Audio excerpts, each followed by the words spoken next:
le prince Harry et Meghan Markle ont pu compter sur l'aide de la princesse Béatrice. Elle leur a donné la permission de filmer à Windsor. Les Sussex ont dévoilé l'intérieur de Nottingham Cottage, où ils ont longtemps résidé.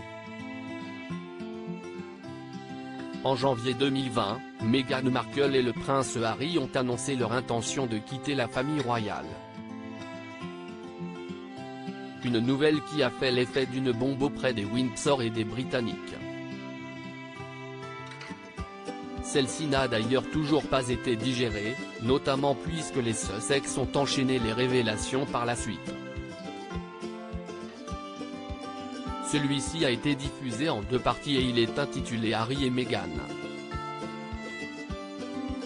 Meghan Markle et le prince Harry ont été transparents concernant leur quotidien et ce sont des images inédites qui ont été diffusées. Certaines ont été tournées lorsqu'il était encore à Windsor et, selon les informations de The Mirror, publiées ce jeudi 22 décembre, c'est la princesse Béatrice qui leur a donné la permission de filmer un endroit en particulier. Il s'agit de la bâtisse Laïbouzinbach, un chalet miniature offert à la reine Elisabeth II par le peuple gallois. Cette maison est équipée de quelques meubles permettant d'y habiter et elle est située dans le jardin de la Royal Lodge. Des images capturées dans des domaines royaux, auxquels personne n'a accès. Ainsi, les Sussex ont dû demander la permission avant de faire venir les caméras de Netflix.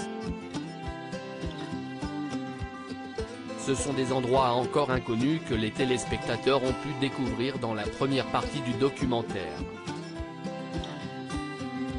Un rêve qui n'est pas un ? Dans ce documentaire, le prince Harry et Meghan Markle ont dévoilé les coulisses de leur vie à Windsor.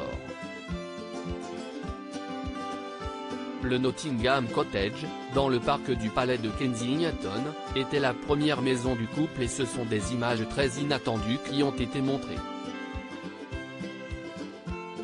S'il est doté de 2 chambres et d'une superficie de plus de 120 mètres carrés, le Nottingham Cottage est en réalité très petit, beaucoup plus que d'autres résidences royales. Pour les gens, nous visons un palais.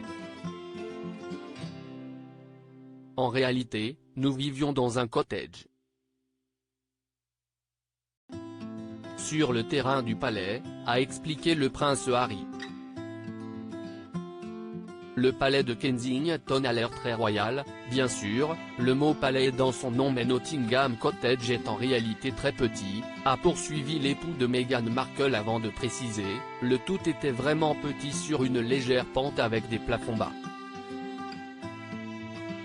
Une situation compliquée pour le duc de Sussex qui était donc obligé de s'abaisser lorsqu'il entrait dans une pièce. La personne qui vivait ici avant devait être très petite, s'était amusé le duc de Sussex. Une période que Meghan Markle et le prince Harry n'ont jamais oubliée. C'était un chapitre de notre vie et je pense que personne ne pouvait s'imaginer de ce qu'il se passait en réalité, dans les coulisses, a affirmé la duchesse de Sussex avant de révéler qu'à sa venue, Oprah Winfrey était surprise de voir que c'était aussi petit. Meghan Markle et le prince Harry, vont-ils assister au couronnement de Charles III ? Depuis qu'ils ont quitté la famille royale, les relations sont très tendues entre le prince Harry, Meghan Markle et les Windsor. Ainsi, leur présence au couronnement de Charles III est-elle compromise ? Le 17 décembre dernier, une source proche du couple s'est confiée dans les colonnes du Daily Mail et a fait quelques révélations. Ils veulent que la famille royale prenne ses responsabilités et assume la douleur et les dommages qu'ils ont infligés au couple, a-t-elle expliqué. Ainsi, les Sussex aimeraient pouvoir s'entretenir avec les membres de la famille royale avant le couronnement de Charles III, en mai 2023. Pour rappel, celui-ci va se dérouler le jour de l'anniversaire d'Archie.